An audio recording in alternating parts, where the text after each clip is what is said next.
everyone, welcome back. In this video we are going to study about thermodynamics. Thermodynamics की बात करें, ये बहुत इंपॉर्टेंट चैप्टर है नेट के लिए, गेट के लिए और आईआईटी जैम के लिए। इस बार भी नेट दिसंबर 2019 में 3 से 4 क्वेश्चन जो है वो थर्मोडायनेमिक्स से आए हैं। ये काफी इतना मुश्किल चैप्टर नहीं है, इसमें कुछ ऐसा है कि हमें फॉर्मूलाज बहुत ज्यादा याद रखने पड़ते हैं, लेकिन still we will do it. Okay, तो ये आज जो है वो इंट्रोडक्शन पार्ट रहेगा। इसमें हम थोड़ा इंट्रोडक्शन देखेंगे, थर्मोडायनेमिक्स की कुछ बेसिक जो टर्म्स होती हैं अलोंग विद यूनिट कन्वर्जेंस। ठीक है, तो लेट्स स्टार्ट थर्मोडायनेमिक्स। थर्मोडायनेमिक्स का मतलब क्या है? इसका मतलब होता है फ्लो ऑफ हीट। क्या है? Flow of heat. ठीक है, बेसिकली हम थर्मोडायनेमिक्स में क्या स्टडी करते हैं? Heat change during physical and chemical processes. ठीक है, physical and chemical processes. Okay, thermodynamics पढ़ते ही क्यों है? थर्मोडायनेमिक्स हम पढ़ते हैं टू नो कि whether this reaction is feasible और नॉट। अगर हमें जानना हो कि ये वाली पर्टिकुलर रिएक्शन है वो हो सकती है कि नहीं हो सकती, वो हमें कौन बताता है? थर्मोडायनेमिक्स। तो it tell us about the feasibility of the reaction. हमने कोई भी चीजें दो मिक्स कर दी, क्या वो पॉसिबल है, वो रिएक्शन होगी कि नहीं होगी। फिर उसके बाद हमने और क्या बताता है थर्मोडायनेमिक्स? हमने इक्विलिब्रियम अटेन करने से पहले वो रिएक्शन कितने % कंप्लीट होगी। इक्विलिब्रियम आ गया, वो कितने % एक्शन होगी? 50% एक्शन होगी या 70% एक्शन होगी? ये हमें क्या बताता है? कौन बताता है? थर्मोडायनेमिक्स। कि basically we came to know about the feasibility of reaction at particular conditions. Condition भी है, कौन से particular condition? Pressure, concentration, temperature. कि हमने इस पर्टिकुलर कंडीशन पे इतना प्रेशर ले लिया, इतना कंसंट्रेशन ले लिया, इतना टेम्परेचर, क्या ये रिएक्शन स्पॉन्टेनियस है या क्या रिएक्शन ये हो सकती है या नहीं हो सकती? ये हमें कौन बताता है? थर्मोडायनेमिक्स।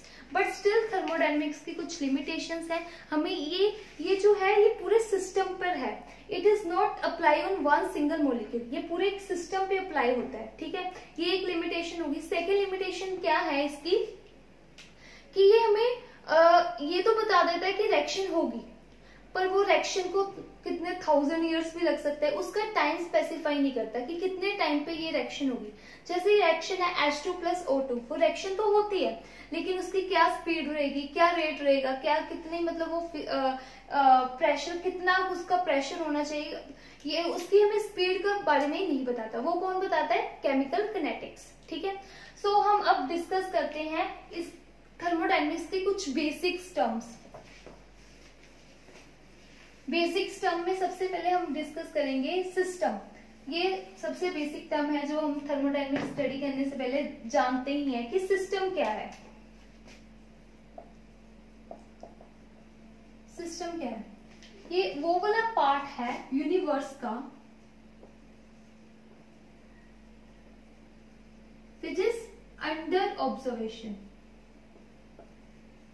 वो वाला पार्ट यूनिवर्स का जो क्या है? ऑब्जर्वेशन, जिसकी हमने ऑब्जर्वेशन की है। फॉर एग्जाम्पल, मैंने एक पैन है, पैन में हम कुछ बना रहे हैं, पानी लिया हुआ है, तो उस पैन में जो हम उसको ऑब्जर्व कर रहे हैं, उसका पानी क्या, कितना वो उसकी टेम्परेचर हुआ, कितना उसका वॉल्यूम हो गया, वो वाला जो उसको हम क्या बोलेंगे? सिस्टम है। और जो सिस्टम क्या है? वो वाला पार्ट जो हम ऑब्जर्व कर रहे हैं। जैसे आप कोई भी रिएक्शन करते थे, बीकर में वो रिएक्शन हो रही है, उस बीकर को क्या बोलेंगे? क्या है? हमारा सिस्टम है। ठीक है, सराउंडिंग क्या है? जो सिस्टम के अलावा जो एरिया है उसको हम क्या बोलते हैं? The part other than system is called surrounding. Universe, part of universe that is other than system. तो अगर हमारी रिएक्शन हो रही है इस बिकर में, तो ये बिकर है, इसमें रिएक्शन हो रही है, हमने इसको कुछ भी हीट अप कर रहे हैं। ठीक है, ये वाला जो पार्ट होगा ये क्या है? सिस्टम है। ये क्या है? सिस्टम। ओके, और जो आसपास का एरिया है अदर देन सिस्टम, उसको हम बोलते हैं सराउंडिंग। क्या बोलते हैं? सराउंडिंग। ठीक है, ये क्या है? सराउंडिंग। और यूनिवर्स क्या है? System plus surrounding. सारा यूनिवर्स, उसको बोलते हैं यूनिवर्स।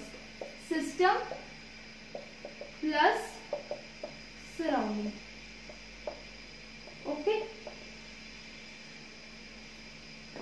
क्या हो गया, यूनिवर्स। अब सिस्टम कितने तरह के हो सकते हैं, 3 तरह के सिस्टम हो सकते हैं। कैसे, किस तरह के सिस्टम हो सकते हैं, 3 तरह के।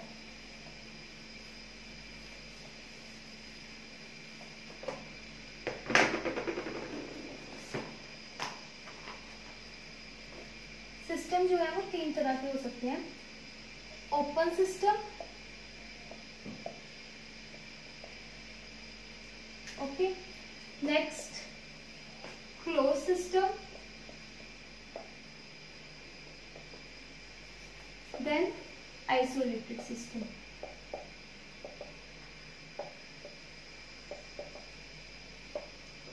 ओपन सिस्टम क्या है, ओपन सिस्टम में क्या है, मैंने कोई भी सिस्टम रखा है, किसी भी ग्लास में पानी रख दिया, ठीक है, ग्लास में पानी रख दिया, धूप में भी रख दिया, वो क्या है, ओपन सिस्टम। उसका जो वॉल्यूम है वो डिक्रीज होता जाएगा, एनर्जी भी एक्सचेंज होती रहेगी। इसमें क्या है, एनर्जी भी एक्सचेंज हो सकती है एंड मास। आपने सुबह पानी रखा, ठीक है, धूप में पानी रखा सुबह, शाम तक वो पानी जो है वो कम हो जाएगा, उसका मास भी एक्सचेंज और एनर्जी भी चेंज हो जाएगी। एनर्जी और मास दोनों ही चेंज हो सकते हैं, एक्सचेंज हो सकते हैं, ठीक है, एक्सचेंज हो सकते हैं, सॉरी एक्सचेंज ही आएगा, फाइन, ठीक है। कोई भी सिस्टम जिसमें ओपनली हो रही है, जैसे कोई भी हम रिएक्शन कर रहे हैं ओपन सिस्टम में कर रहे हैं, उसमें जो गैस है वो बाहर निकल सकती है, मतलब जो एनर्जी है वो मास है, दोनों चेंज हो रहे हैं, मास गैसेस बाहर निकली जा रही हैं, ठीक है, एनर्जी भी चेंज हो रही है। लेकिन अगर हम बात करें क्लोज सिस्टम की, ठीक है, क्लोज सिस्टम में क्या है, क्लोज सिस्टम में only energy can change, only energy can change, सिर्फ एनर्जी जो है वो ही चेंज होगी, उसमें वॉल्यूम, आपने किसी भी सिस्टम में आप कोई गैस कर रहे हो, अगर वो बंद है, कोई भी सिस्टम बंद है, उसमें से गैस बाहर थोड़ी निकल सकती है, लेकिन एनर्जी चेंज हो सकती है, उसका टेम्परेचर चेंज हो सकता है, सिर्फ एनर्जी चेंज हो सकती है। आइसोलेटेड में क्या है, lower energy, neither energy nor mass can change exchange, ठीक है, दोनों ही जो है वो चेंज नहीं हो सकते, ना तो एनर्जी एक्सचेंज हो सकती है सराउंडिंग के साथ, ना तो मास।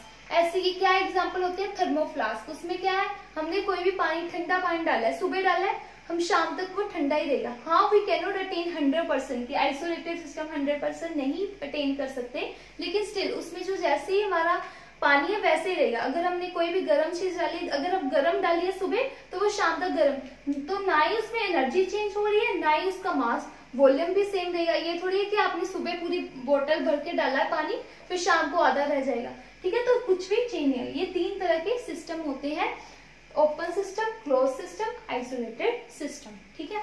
अब प्रोसेसेस कितने तरह की हो सकती हैं,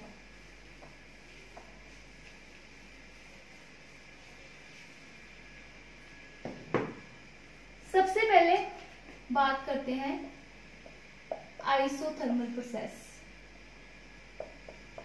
ये बहुत इंपॉर्टेंट है, मोस्टली हमारा जो फोकस रहेगा आइसोथर्मल और एडियाबैटिक प्रोसेस पे रहेगा। आइसोथर्मल प्रोसेस क्या है, जिसमें टेम्परेचर चेंज नहीं होगा, कुछ भी रिएक्शन हो जाए लेकिन टेम्परेचर जो है वो चेंज नहीं होगा, टेम्परेचर कांस्टेंट रहेगा, ठीक है, उसको बोलते हैं आइसोथर्मल प्रोसेस, जिसमें टेम्परेचर चेंज नहीं होगा, ओके। फिर नेक्स्ट है एडियाबैटिक प्रोसेस।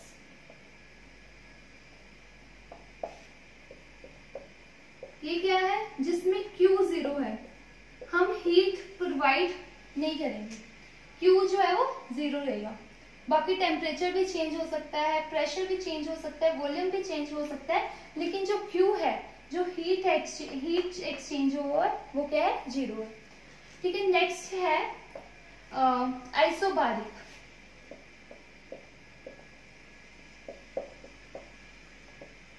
इसमें क्या है, चेंज इन प्रेशर जो है वो 0 होगा, प्रेशर नहीं चेंज होएगा आइसोबारिक, जिसमें प्रेशर जो है वो चेंज नहीं होएगा, ठीक है, तो प्रेशर जो है वो कांस्टेंट रहेगा, ओके। नेक्स्ट प्रोसेस है आइसोकोरिक प्रोसेस। तो इसमें क्या है, वॉल्यूम जो है वो कांस्टेंट होगा, चेंज इन वॉल्यूम जो है वो 0 होगा। इसमें आइसोबार, ठीक है, तो ये चेंज इन वॉल्यूम जो है वो 0 होगा। इसमें आइसोबार्बिक में प्रेशर, आइसोथर्मल, ये दोनों इंपॉर्टेंट है, ठीक है। इस पे मेनली हम देखेंगे कि क्या वर्क डन क्या हो रहा है आइसोथर्मल में, आइडियाबैटिक में, ठीक है, ये दोनों बहुत इंपॉर्टेंट है। सो अब स्टार्ट करते हैं हम इंटेंसिव प्रॉपर्टीज और एक्सटेंसिव प्रॉपर्टीज। ये भी काफी इंपॉर्टेंट है, क्वेश्चंस पूछे जाते हैं, एग्जाम में पूछा जाता है कि ये इंटेंसिव प्रॉपर्टी है या एक्सटेंसिव। स्टार्ट कर रहे हैं intensive properties, intensive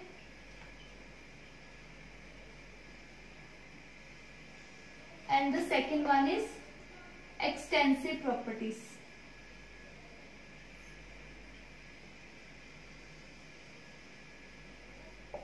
Intensive properties क्या है, which depend upon, which does not depend upon the mass.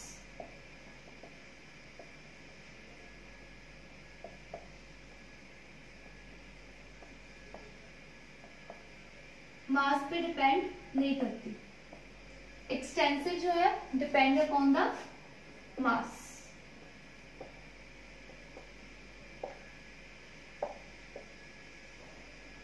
Okay, इसका इजी वे पता है क्या होता है, एक बिकर लो, ठीक है। अब मैंने इसको हाफ में, एक बिकर है जिसका एक टेम्परेचर है, प्रेशर है, कंसंट्रेशन है, ठीक है, वॉल्यूम है, इसको मैंने हाफ में डिवाइड कर दिया। ये वाले बिकर को, ए को मैंने बी और सी में डिवाइड कर दिया, मतलब आधा आधा कर दिया। क्या टेम्परेचर में, जो इसका टेम्परेचर था, जो सोल्यूशन था, क्या इन दोनों के टेम्परेचर में चेंज आएगा? नहीं, नहीं आएगा ना, मतलब मास पे डिपेंड नहीं करती। सो टेम्परेचर जो हो गया, क्या हो गया, इंटेंसिव प्रॉपर्टीज हो गया। नेक्स्ट है क्या, मतलब इसकी जो कंसंट्रेशन है, अगर मैंने हाफ हाफ कर दी, क्या चेंज होगा? अगर मान लो ये 1 मोलर HCl सोल्यूशन है, क्या ये 2 मोलर बन जाएगा या 0.5 मोलर बन जाएगा? ये तो 1 मोलर ही रहेगा ना। वॉल्यूम चेंज हुआ है लेकिन मोलैरिटी, जो कंसंट्रेशन है, वो थोड़ी चेंज हुई है। तो ये इंटेंसिव प्रॉपर्टी हो गई, कंसंट्रेशन भी। फाइन। अब बात करते हैं वॉल्यूम की। ये मान लो 100 ml था, क्या ये अब 100 ml रहेगा? नहीं, अब ये 50 ml होगा और ये 50 ml होगा, मतलब वॉल्यूम जो है वो चेंज हो गया, मास चेंज होती। सो वॉल्यूम जो है वो क्या होगी, इंटेंसिव प्रॉपर्टी होगी। वॉल्यूम जो है वो इंटेंसिव प्रॉपर्टी होगी। अब मास जो है, जितना इसका मास था, क्या उतना मास होगा इसका, इन दोनों का हाफ ऑफ हो जाएगा ना। मास तो वैसे ही इंटेंसिव प्रॉपर्टी है, मास पे डिपेंड करती है। ओके, अब बात करते हैं प्रेशर की। अगर ये 1 एटमॉस्फेरिक था तो मैंने इसको हाफ ऑफ 2 बिकर्स में डाल दिया, क्या ये चेंज हो जाएगा? ये भी तो 1 एटमॉस्फेरिक में रहेगा, तो प्रेशर भी क्या हो गया, इंटेंसिव प्रॉपर्टी हो गया। अब बात करते हैं एनर्जी की, जो कि बहुत इंपॉर्टेंट है। किसकी बात करते हैं? एनर्जी की। एनर्जी जो होती है, इंटरनल एनर्जी, वो कैसे बनती है? ट्रांजिशनल एनर्जी से, वाइब्रेशन एनर्जी से और रोटेशन एनर्जी से, ठीक है, इससे बनती है। यहाँ पे मान लो अगर 100 मॉलिक्यूल्स थे, जस्ट इमेजिन, अब यहाँ पे कितने मॉलिक्यूल्स रहेंगे? 50, और यहाँ पे कितने रहेंगे? 50। अब इनमें जो वाइब्रेशंस एनर्जी थी, वो कैसे, ट्रांजिशन एनर्जी, मूवमेंट पे डिपेंड करती है, वो कम होगी। इन दोनों में सेम तो नहीं रहेगी ना एनर्जी, जितनी इसमें एनर्जी थी जो मॉलिक्यूल्स की वजह से हो रही थी, उनकी जो बीच में वाइब्रेशन है, जो उनमें रिपल्शन फोर्सेस की वजह से हो रही थी, अट्रैक्शन फोर्सेस, वो डिक्रीज होगी। सो इंटरनल एनर्जी किस पे डिपेंड करती हुई? मास पे डिपेंड करती हुई। इसमें कुछ और थी, अब इन दोनों में कुछ और होगी, तो यहाँ पे एनर्जी आ जाएगा, जो कि है एक्सटेंसिव प्रॉपर्टी। ओके, अब एंट्रोपी की बात कर लेते हैं। एंट्रोपी क्या होती है? Randomness, flow of randomness. अब यहाँ पे ज्यादा मॉलिक्यूल्स है, यहाँ पे कम मॉलिक्यूल्स हो गए, रैंडमनेस में डिफरेंस आ जाएगा, ठीक है ना। रैंडमनेस अलग अलग हो जाएगी, जितनी यहाँ पे रेंडमनेस थी उतनी यहाँ पे नहीं रहेगी, मॉलिक्यूल्स अलग हो गए, तो वो भी क्या होगी, रेंडमनेस पे जो एंट्रोपी है वो। अब गिव्स फ्री एनर्जी होती है, वो भी इस पे डिपेंड करेगी।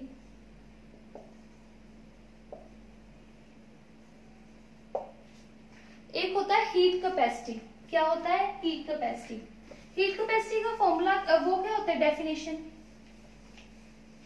हीट कैपेसिटी क्या होता है, amount of heat required to raise the temperature, to raise the temperature by 1 degree Celsius. Heat capacity वो डिपेंड करेगी कितना मास है, कितना मास है उस पर डिपेंड करेगी। अगर हमने किसी भी चीज का टेम्परेचर इंक्रीज करना है 1 डिग्री सेल्सियस पे, आपने एक 10 ml वाटर लिया हुआ है, एक आपने 1000 ml वाटर ले लिया, तो 1000 ml में हमें ज्यादा एनर्जी चाहिए, ठीक है ना। हीट कैपेसिटी जो है वो किस पे डिपेंड करेगी, इस पे। वो भी क्या होगी, एक्सटेंसिव प्रॉपर्टी। लेकिन अगर हम बात करें स्पेसिफिक हीट कैपेसिटी की या मोलर हीट कैपेसिटी की, जब हम ये वर्ड स्पेसिफाई कर देते हैं molar heat capacity means we are talking about here 1 mole. हम यहाँ पे एक मोल की बात करें, एक मोल वो डिपेंड नहीं करेगा कितने हमने मास पे डिपेंड नहीं करेगा, वो स्पेसिफाई है। स्पेसिफिक हीट कैपेसिटी या मोलर हीट कैपेसिटी वो क्या इंटेंसिटी प्रॉपर्टी है, वो हम स्पेसिफाई कर रहे हैं, ठीक है। मोलर हीट कैपेसिटी क्या है, इंटेंसिटी प्रॉपर्टी है। अब डेंसिटी की बात कर रहे हैं, आप डेंसिटी ले लो। डेंसिटी आपने 10 ml दो वाटर, एक आपका 20 ml का वाटर है, 20 ml वाटर सोल्यूशन है, ठीक है। मैंने अब हाफ कर दिया इसको, 10 ml कर दिया, ठीक है। 10 ml और 10 ml कर दिया। अब जो इसमें डेंसिटी थी वही वाटर की डेंसिटी रहेगी, वो चेंज तो नहीं होने वाली, डेंसिटी तो सेम रहेगी ना। तो डेंसिटी भी क्या है, इंटेंसिटी प्रॉपर्टीज है। ये मैंने काफी ज्यादा डिस्कस कर ली है, जो भी अब बच गया वो हम आगे चैप्टर के साथ डिस्कस कर लेंगे, ठीक है। अब बात करते हैं स्टेट फंक्शन की। किसकी बात करें, स्टेट फंक्शन।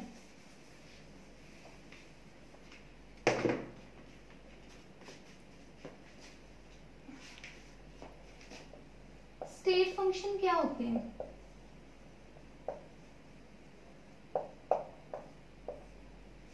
स्टेट फंक्शन होते हैं कि जिसमें जो वैल्यू है वो किस पे डिपेंड करती है, इनिशियल एंड फाइनल स्टेट पे।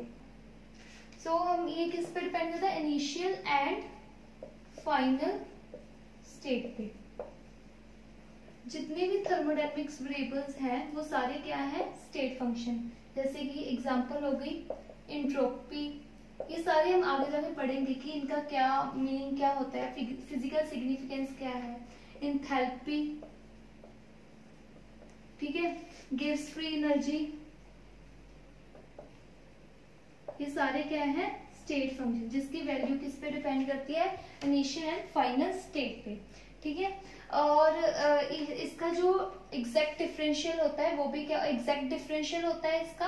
और इसके जो साइक्लिक प्रोसेस में मालूम हम एंट्रोपी की बात करें डी, ये क्या होता है, जीरो होता है। साइक्लिक प्रोसेस में इनका चेंज क्या होता है, जीरो होता है, जितने भी जो है वो स्टेट फंक्शन है, ठीक है। और तो ये सारे जो है वो स्टेट फंक्शन है। अब आते हैं, बात करते हैं पाथ फंक्शन की। इसकी बात करते हैं पाथ फंक्शंस। पाथ फंक्शंस क्या होते हैं, जिसकी वैल्यू डिपेंड नहीं करती, initial does not depend upon initial and final state, ठीक है। जैसे कि हो गया इनिशियल एंड फाइनल स्टेट, जैसे हो गया, इसकी सबसे बड़ी एग्जांपल है वर्क, ठीक है। वर्क पे और हीट। फॉर एग्जाम्पल वर्क दो तरह के होते हैं, आगे जाके पढ़ेंगे। वर्क जो है वो दो तरह के होते हैं, रिवर्सिबल और इरिवर्सिबल। इसमें क्या है, हम इनिशियल जैसे स्टार्ट किया वहीं से पहुंच जाए, तो इन दोनों के केस में वर्क जो है वो अलग अलग होगा कि वो रिवर्सिबली किया है या इरिवर्सिबली किया। ठीक है, तो वर्क जो है वो इनिशियल और फाइनल स्टेट पे डिपेंड नहीं करता, वर्क डिपेंड करता है कि हमने कौन सा वर्क किया, रिवर्सिबल किया या इरिवर्सिबल किया। सेम हीट है, हीट भी जो है वो फाइनल और इनिशियल स्टेट पे डिपेंड नहीं करती। ये सारे, ये दोनों क्या है, पाथ फंक्शन है, और ये वाले सारे जो है स्टेट फंक्शन है। इसमें से आ जाता है ए, इसको कहते हैं हम हेल्महोल्ट्ज फंक्शन। ए भी जो है वो क्या है, स्टेट फंक्शन है। ठीक है, अब बात करते हैं हम यूनिट कन्वर्जेंस की। यूनिट कन्वर्जेंस बहुत इंपॉर्टेंट है थर्मोडायनेमिक्स में। सारे न्यूमेरिकल्स जो है वो यूनिट कन्वर्जेंस पे बहुत ज्यादा मतलब ऐसे होते हैं कि हमें यूनिट कन्वर्ट करनी पड़ती है। यूनिट कन्वर्जन में सबसे पहले हम वॉल्यूम की बात करते हैं। किसकी बात करते हैं, वॉल्यूम की।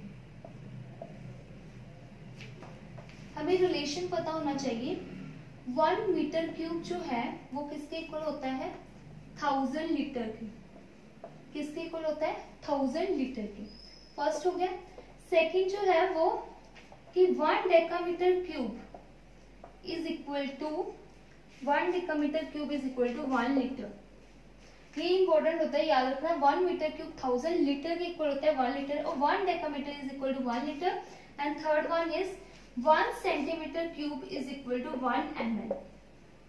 ये तीन हमें याद रखने होते हैं कि 1 मीटर क्यूब 1000 लीटर के, 1 डेकामीटर क्यूब 1 लीटर के, और 1 सेंटीमीटर क्यूब 1 ml के।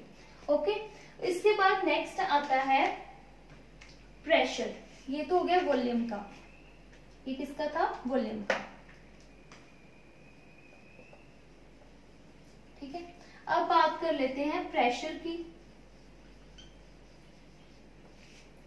अगर प्रेशर की बात करें, पहले होता है 1 एटमॉस्फेरिक जो प्रेशर है वो किसके इक्वल होता है, इज इक्वल टू 1.0125 बार। ठीक है, एट 1 एटमॉस्फेरिक को 1 बार के इक्वल ले लेते हैं नेट के एग्जाम में। जैसे अगर वैल्यूज में बहुत डिफरेंस है तो हम इसको 1 ही कंसिडर कर सकते हैं, लेकिन गेट में ऐसा नहीं होता, वैल्यूज में लिटिल बिट ड्यूरेशंस होती हैं कई बार, तो हमें इसको 1.0125 बार ही लेना है। और नेक्स्ट है कि जो 1 बार है वो किसके इक्वल होता है, 10⁵ पास्कल। किसके इक्वल होता है, 10⁵ पास्कल के इक्वल होता है। ओके, फिर आता है 1 mm of Hg is equal to 1 torr. ठीक है, सो जो 1 एटमॉस्फेरिक होता है वो हमने कई बार लिखा होता है ना 760 mm of Hg, which is also equal to 760 टोर। ठीक है, ये हो गया प्रेशर का। और प्रेशर को जैसे पास्कल है, प्रेशर क्या होता है, फोर्स अपॉन एरिया होता है। ठीक है, फोर्स को किस में लेते हैं, न्यूटन में, इसको लेते हैं मीटर स्क्वायर में। किस में लेते हैं, newton metre square. So which is equal to newton metre -2 which is equal to pascal. तो पास्कल, ठीक है, न्यूटन मीटर स्क्वायर, इसको हम पास्कल के इक्वल होते हैं। और 10⁵ पास्कल जो है वो 1 बार के इक्वल होता है। ओके, अब नेक्स्ट है ये हो गया 1 पास्कल हो गया। अब बात करते हैं एनर्जी की। ये प्रेशर की बात होगी कि प्रेशर का 1 एटमॉस्फेरिक इसके बार के इक्वल है, 1 बार इसके इक्वल है। अब एनर्जी की बात करते हैं। एनर्जी में सबसे पहले आता है 1 calorie. 1 calorie is equal to 4.184 joule. किसके इक्वल होती है, 4.184 जूल के इक्वल होती है। ठीक है, 1 कैलोरी। ओके, फिर आता है 1 atmospheric litre. 1 atmospheric litre is equal to 100 joule.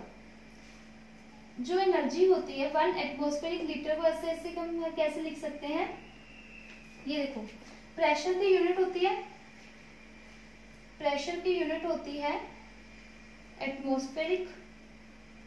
ठीक है, और एनर्जी को हम कैसे लिख सकते हैं, अगर मैं इसको ऐसे, ये कैसे है 1 एटमॉस्फेरिक लीटर जो है वो एनर्जी की यूनिट कैसे है वो मैं आपको एक्सप्लेन कर रही हूँ। जो वर्क होता है वो किसके इक्वल होता है, फोर्स इनटू डिस्प्लेसमेंट, इसको ही क्या बोल देते हैं, एनर्जी। ठीक है, यहां से फोर्स किसके इक्वल आ सकती है, इसको एनर्जी लिख सकते हैं। फोर्स किसके इक्वल आ सकती है, pressure into area into distance. ठीक है, प्रेशर की यूनिट क्या होगी, एटमॉस्फेरिक। एरिया को हम कैसे डिफाइन कर सकते हैं, मीटर स्क्वायर, और डिस्टेंस को कैसे लिख सकते हैं, मीटर। ये क्या है, मीटर क्यूब। ठीक है, जिसको हमने लिखा हुआ एटमॉस्फेरिक, मतलब हम इसको एक एटमॉस्फेरिक और लीटर, ये वॉल्यूम बन गया ना, इसको हम सिंपली लिख सकते हैं, ये एक प्रेशर हो गया और ये वॉल्यूम हो गया, और इसको लिखा हुआ atmospheric litre which is equal to 100 joule. ये बार के इक्वल भी हो सकता है, 1 bar litre is equal to 101.1 joule. ठीक है, तो ऐसे हम इसको चेंज कर सकते हैं। फिर आर की यूनिट बहुत इंपॉर्टेंट होती है, किसकी यूनिट, आर की यूनिट। सिंपली हमें पता ही है जो वर्क होता है प्रेशर इनटू वॉल्यूम, तो इससे भी ये यूनिट आ जाती है। आर की यूनिट ये बहुत इंपॉर्टेंट है, इसको आप याद कर लो, ये बहुत अच्छा है। आर 8.314 ये वैल्यू होती है इसकी यूनिट, जूल पर केल्विन पर मोल। इसकी यूनिट तो आपको याद होनी ही चाहिए, अदरवाइज क्वेश्चन सॉल्व करना मुश्किल हो जाता है।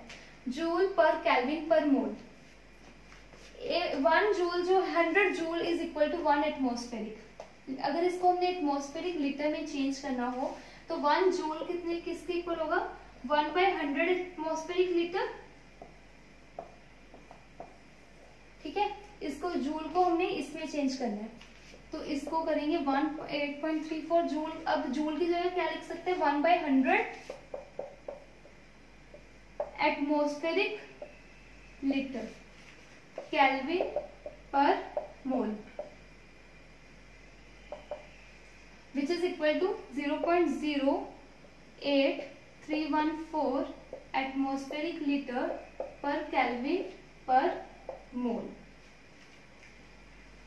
ठीक है, ये होगी सारी units. So this is all about today's class. Thank you very much.